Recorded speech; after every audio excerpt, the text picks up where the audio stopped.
Hi, I'm Jessica. Today I'm going to teach you the most popular meanings of turnover in American English. The first meaning is to turn the top side to the bottom. You need to turn the hamburgers over so they cook evenly on both sides. The second meaning is to stop speaking at a meeting and allow someone else to speak. I would like to mention a couple things and then I'll turn it over to Priscilla. The third meaning is in sports, to lose possession of the ball, puck, etc., and the opponent takes control of it. Jorge turned the ball over to Lionel, who ended up scoring.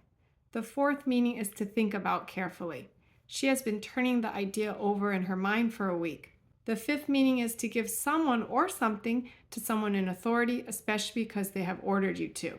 The local police turned the murderer over to the FBI. Sixth meaning is to give someone the right to own something or make someone responsible for dealing with something. I've been moved to a different department, so I'm turning the project over to you.